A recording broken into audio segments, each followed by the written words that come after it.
Entonces, hoy vamos a estudiar, pues, cuántos tipos de sismos tipos de sismos hay, si hay alguna escala con la cual se puede medir la magnitud.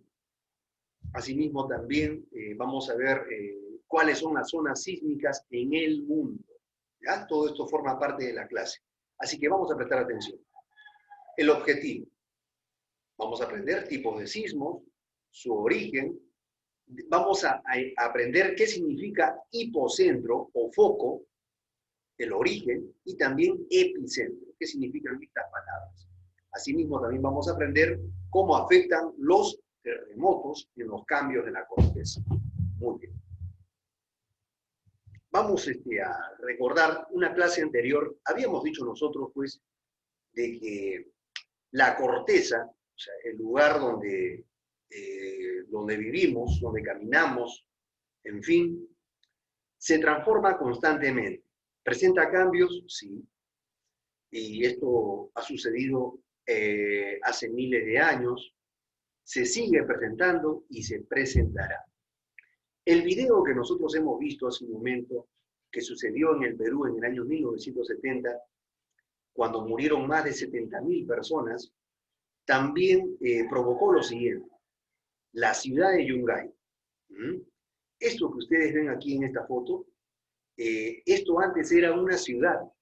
Habían casas, bancos, plazas, ¿no? Y colegios, en fin. Pero cuando se vino esa gran masa, pues, de lodo, hielo, piedras, prácticamente sepultó aquella ciudad de Yungay, donde quedaron, pues, más de 20.000 personas sepultados. Hoy, en la actualidad, esto es un camposanto, es un cementerio. Así ha quedado esa antigua ciudad. Entonces, lo que nos dice aquí es cierto, se transforma, cambia la corteza. ¿Ya? Entonces, es cierto, nuestra corteza constantemente sufre cambios. Hay sismos que se han presentado en el mundo. Los últimos más trágicos han sido Chile, nuestro país que está en el sur, nuestro país vecino que está en el sur, ha sido uno de los países que ha tenido, se ha visto afectado por muchos sismos, con escalas de 9.5, escalas de 9, 8.8. Esto vamos en el Ecuador, en Haití, hasta hace 10 años nada más, donde murieron más de 300.000 personas, imagínense. Y estamos hablando de hace tan solo 10 años. Los movimientos sísmicos, pues, son vibraciones, aquí está la palabra, de la corteza terrestre. ¿Ya? Entonces, cuando la corteza terrestre, el lugar donde nosotros caminamos, donde están, pues, las pistas, en fin, vibra, estamos hablando de un sismo. ¿Producto de qué? Del tectonismo y magmatismo. Vamos a acordarnos un poquito también de esto. Entonces, esto también se había hablado en una clase anterior. Habíamos hablado que el magmatismo viene a ser, pues, esas grandes masas de rocas fundidas que se encuentran debajo de la corteza terrestre. Miren, debajo de la corteza terrestre, pues, hay cantidad de rocas fundidas que ya, pues, toman el nombre de batolito. Entonces, cuando estas grandes masas de roca fundida quieren salir al exterior a través de un volcán, va a producir también, muy aparte pues, de la expulsión de lava, también va a producir un movimiento sísmico. Ha habido casos, por ejemplo, en la ciudad de Arequipa está el volcán Misti. Muchas veces el volcán no erupciona, pero estas grandes masas de roca fundida van rellenando espacios vacíos que están debajo de la corteza, y ese movimiento también provoca sismos. No salen hacia afuera, pero se mueven debajo de la corteza. provocando movimientos. Entonces, miren, este edificio prácticamente quedó inservible. Era un edificio pues, de más de 10 pisos, entre 10 a 12 pisos, y miren cómo un sismo, pues, prácticamente esa vibración de ese movimiento provocó pues, que todo esto se venga abajo.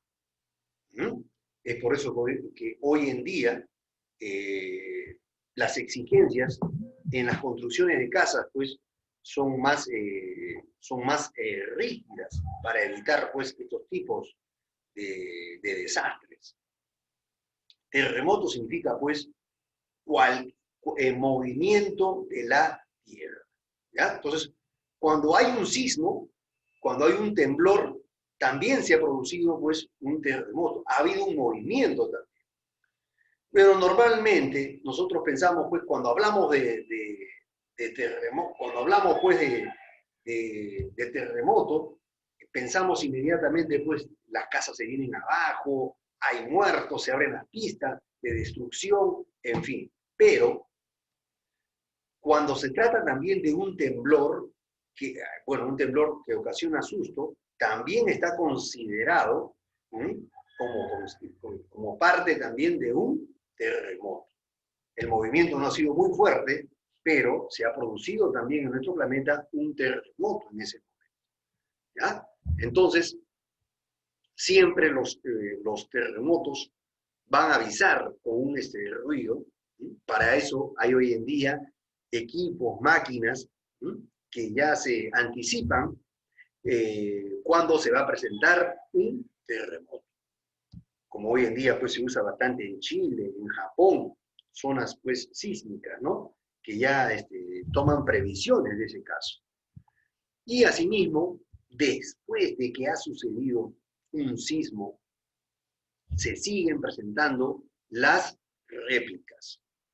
Entonces, son movimientos un poco más suaves que el anterior, y eso toma como nombre de réplica. ¿Ya? ¿Cuáles son las causas de los movimientos sísmicos? Miren lo que puede producir un movimiento sísmico, que se pueda abrir la tierra. Los sismos tectónicos, entonces, es cuando se han producido, pues, el desplazamiento, estamos hablando debajo de la corteza, el desplazamiento de las rocas que han sido deformadas hasta llegar al lugar de su resistencia. Aquí tenemos un ejemplo, por ejemplo, de la falla de San Andrés, California. Una zona, pues, donde se han producido ya anteriormente terremotos. Aquí, cuando se producen los movimientos, aquí, cuando dos placas, aquí vemos una placa, otra placa, cuando se mueven en sentido, ambas se cruzan, entonces estamos hablando pues ya de un movimiento sísmico. Cuando estas placas también se desplazan, uno para la derecha, otro para la izquierda, en fin, eso también va a producir un movimiento sísmico. O cuando también una placa se desvía para un sentido y la otra se hunde.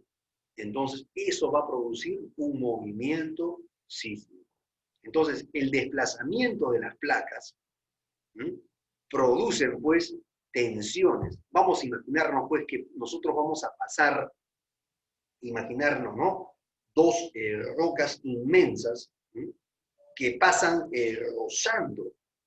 Eso va a producir, pues, una fricción, una tensión que va a provocar un sismo. Entonces, eso sería pues una causa, ¿no? La causa tectónica. La otra causa, lo que había explicado anteriormente, otra de las causas, cuando se produce un sismo, es cuando explosionan los gases. Cuando en un volcán explosionan los gases, también en ese momento la corteza terrestre se va a sacudir, se va a mover. ¿Esto por qué? Porque debajo de esa corteza, pues, se está moviendo gran cantidad de magma, roca fundida. Entonces, el movimiento de esta magma, que se produce debajo de un volcán, va a producir un movimiento. ¿Qué más nos dice aquí? Se caracterizan por no ser sacudidas aisladas, sino verdaderos enjambres de movimiento. Quiere decir, se van presentando una vez que se presenta un movimiento, pasando unos segundos, vuelve a presentarse otra vez y otra vez y otra vez, hasta que el volcán pues logra expulsar cierta cantidad. Una vez que finalice la expulsión de esa magma, ahí se van produciendo ya movimientos más pequeños. Otra causa de los movimientos sísmicos, también miren, cuando se desprende gran cantidad de rocas, cuando se produce una avalancha, en fin, también se va a producir un sismo. La caída de un meteorito también, que no es muy constante, ¿no? Un meteorito así nomás no cae, pero eso también va a producir un sismo de impacto. También, miren, dentro de los sismos de impacto, miren, las pruebas nucleares, muchachos, las bombas nucleares, cuando son activadas, pues, en el mar, en el desierto, en fin, que hacen las grandes potencias, la explosión de ellas, pues, también provocan sismos, imagínense. Es que es tanta la vibración que provocan a la corteza, pues, que se va a producir. También cuando se activan explosivos en las minas, esto sucede constantemente, por ejemplo, aquí en el Perú también, en la parte andina. Entonces, el uso de explosivos para la búsqueda de minerales también va a producir movimientos sísmicos. ¿Ya? ¿Por qué? Porque genera una onda expansiva. Muy bien. Entonces ya hemos visto las tres clases de sismos.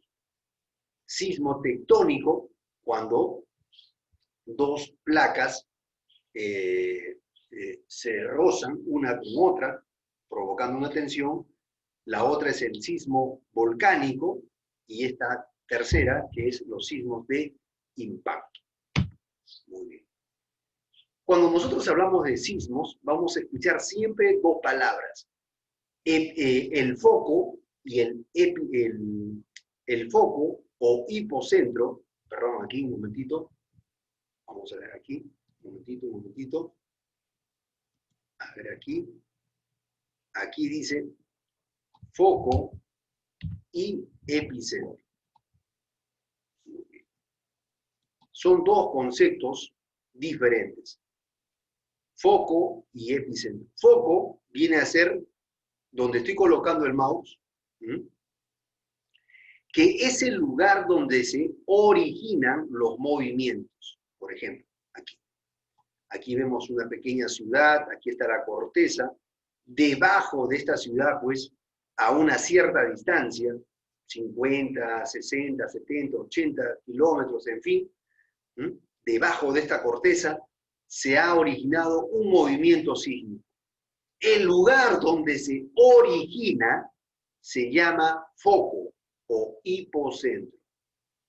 Ahora, epicentro viene a ser, pues, viene a ser lo que está situado generalmente encima del hipocentro.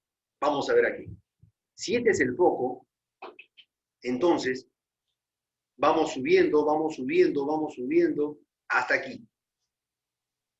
Este lugar donde pueden haber estado, pues, casas, un campo de cultivo, ¿no? O en fin, un lugar desolado, el lugar que está encima del foco viene a llamarse epicentro. ¿Ya? Entonces vemos que aquí también vemos, a través de esta figura, también podemos observar que este foco va a originar ondas sísmicas, miren, ondas sísmicas, que se van expandiendo, van llegando a varios kilómetros a la derecha, a la izquierda, en fin. Y vemos aquí un detalle muy importante. La zona más afectada, la zona, pues, donde se va a sentir el sismo, pues viene a ser el epicentro. Quiere decir que si aquí, debajo de este foco, aquí hubiera una pequeña ciudad, prácticamente aquella ciudad va a quedar destruida. ¿Mm? Según pues la magnitud también, ¿no?, de este movimiento, ¿no? Si es fuerte o si es ligero. ¿Mm? Y vemos pues que las casas que están más alejadas, pues van a sentir menos movimiento.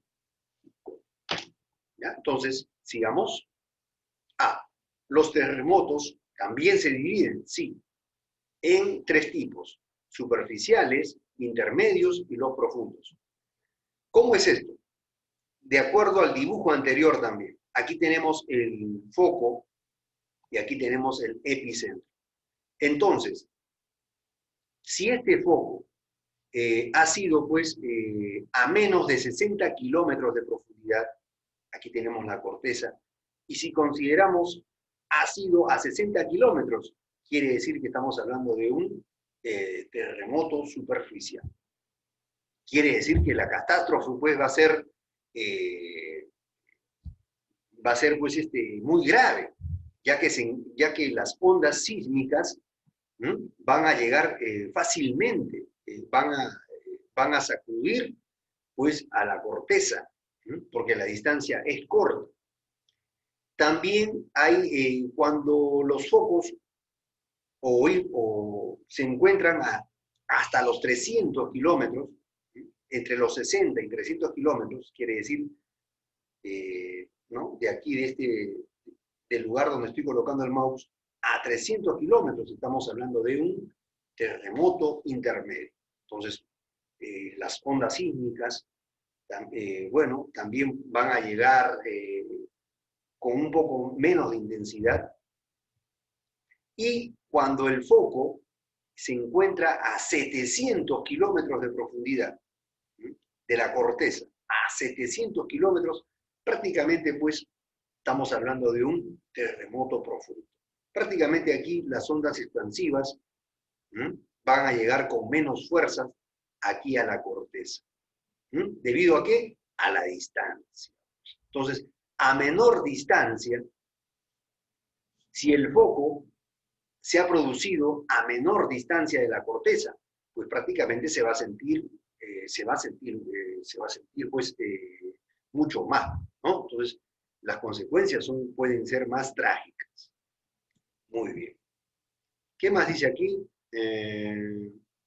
Lo que les decía hace un momento, según la distancia, a medida que aumenta la profundidad, pues los movimientos sísmicos disminuyen, que hemos dicho hace un momento, ¿no? Hace un momento estaba explicando, ¿no? Mientras más profundo sea el foco, menos se va a sentir. Mientras más cercano a la corteza, el sismo se va a sentir con mayor intensidad. Normalmente,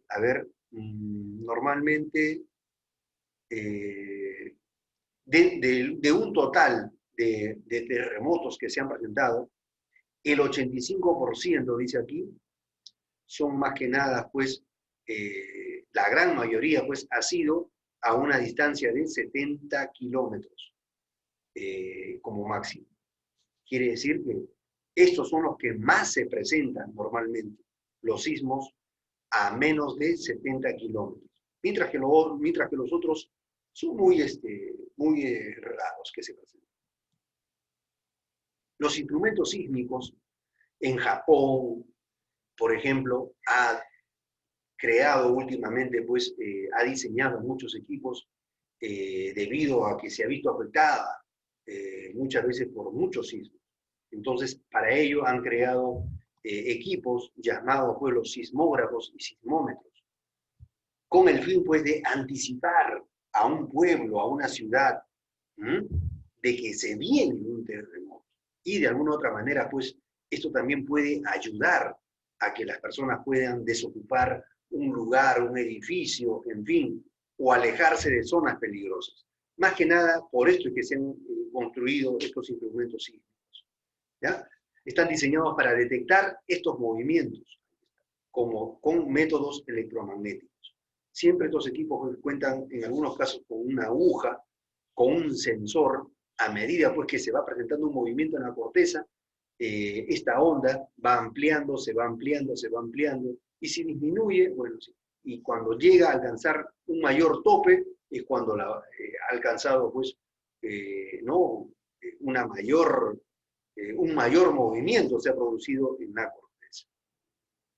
Entonces, el sismógrafo, aquí tenemos este pequeño equipo, el Perú también lo cuenta, casi todos los países también, bueno, unos más adelantados que otros. Aquí en nuestro vecino país de Chile, por ejemplo, Chile nos ha adelantado bastante. Chile se ha visto afectado por muchos sismos en los últimos años. Entonces ha adquirido muchos de estos equipos que lo tienen casi en toda su costa. Este equipo, como ustedes ven aquí hay una aguja, ¿no? Registra las oxidaciones y vibraciones terrestres. Aquí vemos, ¿no? Cómo se va. Cuando se ha presentado un terremoto, quiere decir porque aquí la aguja, pues, ha presentado esta imagen. También tenemos este sismómetro, aquí utiliza como una aguja, aquí vemos, que mide la intensidad de los movimientos sísmicos. Aquí vemos, por ejemplo, que se ha producido un movimiento muy pequeño en la corteza, mientras que aquí, en esta máxima amplitud, se ha producido pues, un terremoto, ¿no? Entonces, esto tiene una escala, que también, vamos a verlo en la siguiente parte, que estudian también que las consecuencias, de acuerdo a los datos que les puedan dar pues, los sismógrafos y sismómetros. Muy bien. Ondas sísmicas, bueno, esto también es bien amplio. Las ondas sísmicas hay tipo primarias, como vemos aquí. Aquí vemos una imagen de la corteza. Entonces, las tipo P vibran en esta dirección, para este sentido, para la derecha o para la izquierda. ¿Ya? Entonces, si esta es la corteza, entonces, de esta manera, a la manera de un acordeón, se estira esto. También hay las ondas secundarias, cuando producen esto, vibran perpendicularmente. Esto, por ejemplo, hemos escuchado muchos testimonios de muchas personas que cuando se han producido estos tipos de ondas, las personas se han sentido como en una ola. Las personas afectadas dicen que el suelo se ha movido como si fuese una ola, así, como una ola. Estas son ondas llamadas secundarias. ¿Ya? Su movimiento es análogo, como dice aquí, de esta forma. De esta forma. Y ahí, entonces, esto tiene el nombre de ondas S. ¿Ya? También están las ondas externas y superficiales, aquí está, en la cual se separan, dice aquí, ¿no? Entonces, estos cuadritos de color azul representan la corteza terrestre, y vemos pues cómo cuando se presentan este tipo de ondas, la corteza, las capas que están aquí debajo, se levantan de esta manera, y después vuelven a su lugar. Estas son pues, cuando se presentan este tipo de ondas, son las que prácticamente logran destruir, traen abajo muchos edificios. Son muy trágicas este tipo de ondas. ¿Ya? Aquí vemos, como le digo, estos cuadritos representan la corteza terrestre. Una imagen, ¿no? Vamos como una comparación. Entonces, cuando se presentan este tipo de ondas sísmicas, la corteza, ¿ven?, se levanta de esta manera, altera su origen, y también se presenta un movimiento, se mueve para un sentido, otro tipo de onda viene para este sentido, como se ve aquí en la flecha, y otro se va para este otro sentido. Prácticamente, pues, hacen que la corteza o superficie se mueva para todos lados. Prácticamente esto trae abajo todos los edificios. Aquí vemos también, esta es una onda de Rayleigh. Bueno, también vemos cómo es su forma de movimiento, ¿no? aquí va dando como si fuese una vuelta. ¿Mm? Mientras que mientras que un movimiento va en este sentido, la otra pues va dando este otro sentido. ¿Mm? Imaginemos pues que encima de estos estén casas, edificios, lo que podría originar. ¿Mm? Muy bien. Entonces, este dato sí es muy importante saberlo. Nosotros hemos oído bastante de la famosa escala de Richter, la escala de magnitud local. Este es un tipo de escala que nos avisa, mira, aquí tenemos esta pirámide del 0 al 7, por ejemplo, ¿no? Los tipos de movimiento tienen una escala, 1, 2, 3, 4, 5, 6, 7. La que se presentó en Yungay, por ejemplo, en el video que nosotros vimos, que produjo más de 70.000 muertos, tuvo una escala mayor de 7, ¿debido a qué? Por los accidentes que provocó. ¿Mm?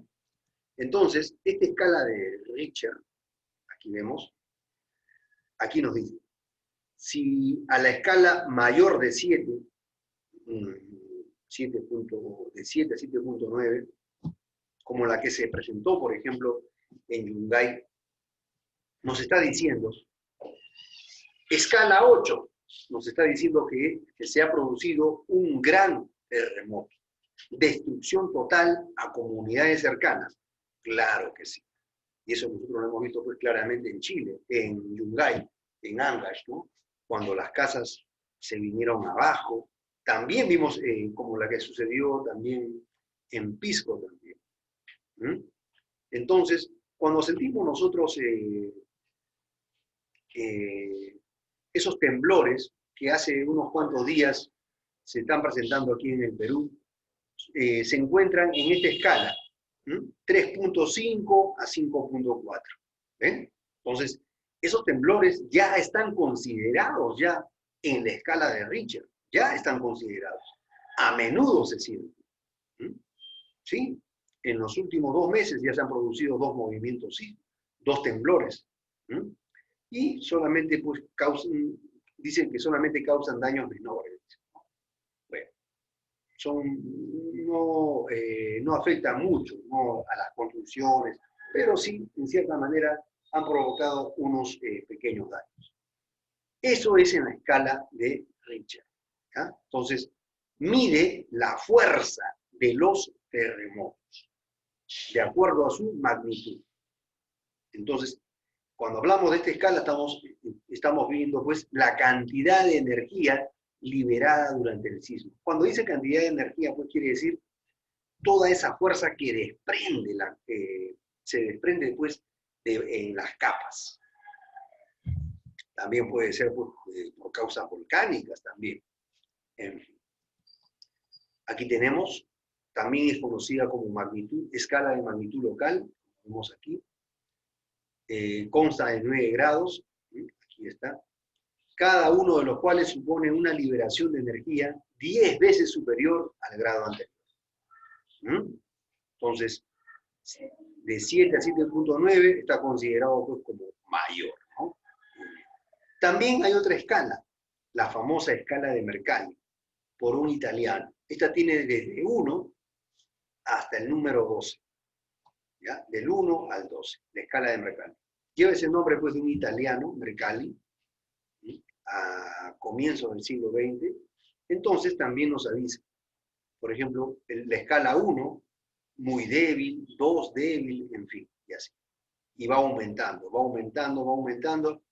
La escala 12 pues viene a ser algo catastrófico, como la que pasó en Haití en el año 2010, pues cuando murieron más de 200.000 personas. Casi 300.000, dicen algunos. Bueno, prácticamente la ciudad de Haití pues se vino abajo. Edificaciones, casas antiguas, aún hasta casas modernas se vinieron abajo. Entonces, ¿cuáles fueron sus efectos? Daños en edificios humanos y desastres humanos. Prácticamente, según la escala de Mercalli, lo que pasó en Haití, que está ubicado pues en el Caribe, aquí en América, prácticamente pues tuvo escala 12, catastrófico. ¿Ya? Muy bien. Y por ahí creo que tengo una pequeña foto, imagen de lo que sucedió en Haití también, para seguir compartiendo esta clase. El Perú, muchachos, es una zona que se encuentra ubicado aquí, ¿m? En la categoría, en la letra A, zonas sísmicas, donde los terremotos son habituales. Lamentablemente, pues el Perú está ubicado en una zona donde siempre se van a presentar. Hay lugares, hay países donde no son frecuentes y en otros son pues casi excepcionales. A esas zonas se le llama zonas asísmicas y donde a veces se presenta con cierta frecuencia penisísmica. Pero el Perú es una zona sísmica. ¿Ya? ¿Por qué? Porque el Perú se encuentra pues en la zona sísmica circumpacífica. Aquí está. Este es el continente americano. Este es parte del continente asiático. Y esto que vemos nosotros de color rosado, con unas líneas celestes dentro de ellas, viene a ser conocido también como el círculo del fuego. ¿Ya? ¿Por qué? Porque es una zona donde se encuentran gran cantidad de volcanes y asimismo una zona donde se producen constantemente terremotos, como ha sucedido en Chile, Perú, Ecuador, Colombia, América Central, en América del Norte también, California, donde se ha producido pues, la famosa falla de San Andrés. Tenemos también aquí a Japón. Toda esta zona es una zona sísmica, circumpacífica. Lleva ese nombre pues, por el Océano Pacífico. Aquí en este lugar, todos los sismos pues son intermedios y profundos, hablando pues más que nada de la profundidad del foco epicentro. Y asimismo, la magnitud en estos lugares superan es igual o superior a la escala 8. La escala Mercalli, escala Richter, en fin, lo supera. Aquí se ubica el Perú, pues, lamentablemente, aquí estamos. Muy bien. Otras zonas sísmicas también hay otras zonas sísmicas, la zona mediterránea, otra transasiática. ¿Ya? Entonces, esta comprende desde el mar Mediterráneo, aquí más que nada en esta parte que está aquí, la parte de África más que nada, donde se encuentra pues el Himalaya, ¿no? Aquí solamente sucede el 15%.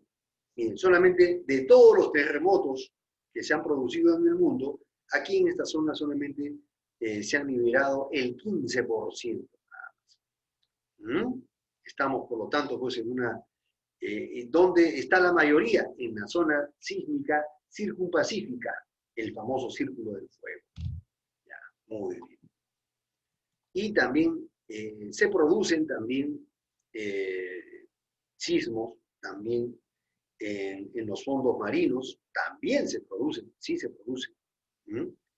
Aquí solamente se producen el 5%, nada más, solamente el 5%. Ojo, estamos hablando en el mar.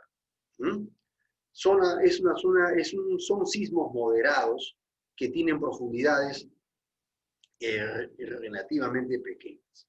¿Ya?